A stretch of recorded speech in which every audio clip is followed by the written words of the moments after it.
leading to only 7, ay binalikan naman sila ni Renren Ritualo et al.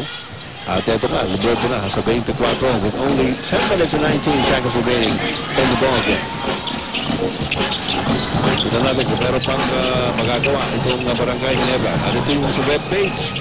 Clear the boards, yung sabi mo. At layo nung kalamangan ng Talking Text. That's actually 23 rebounds more than Barangay Ginebra. You would expect Ginebra to have more rebounds, especially since they're missing so much. A lot of offensive rebound opportunities dapat para sa kanilang team. Pero hindi nga nangyayari. And here comes Renren Ritualo again.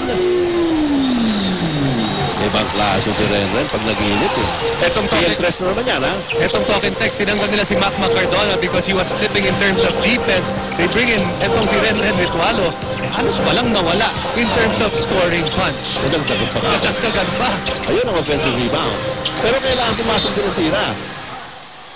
However, there was a foul and Don Aliado acknowledges it. We have to give credit to the big man of Talking Text. Sabi nga natin, ang daming mga mintis ng Barangay Ginebra opens up a lot of offensive rebounds. But Barangay Ginebra has not gotten a lot dahil nga sa pagpabackside nila. The Mac Macardona unable to build his own either. Here's Paul Artade with a steal. Michael Liwan, nabitawan ng bola.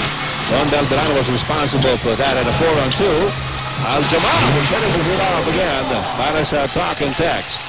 Don Beltrán has had a good game. He has actually owned Mark Caguioa sa larong ito. 0 out of 7 si Mark Caguioa pag pinabantayan ni Don Beltrán.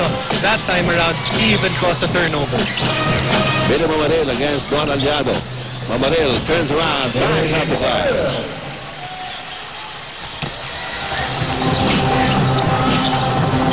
Ayan na naman si Renren. Wow! What an incredible display of accuracy from Renren Ritualo. TM3 na naman yan.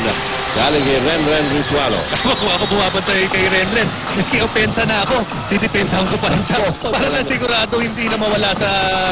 At para hindi na lagi kumasilayan ito si Renren Ritualo. Pero kadelikado yung mama. He can feel it. He is in the zone. At siguradong... well, itong si Renren Ritualo, bibigyan nila baka mayroong oportunidad. Dahil mainit na mainit nga. And then Aliado wants to join the party. Here comes Billy Mamaril to Mike Caguioa. Alam mo, nakapagtataka ha, standing room pa rin sa upper box. Talagang ayaw sumugulit yung mga fans ng Barangay Ginebra.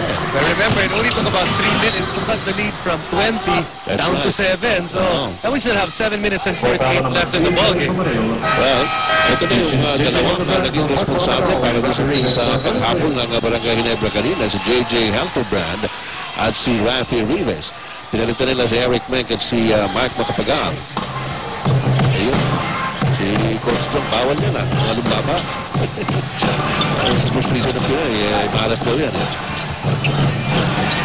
Ritualo.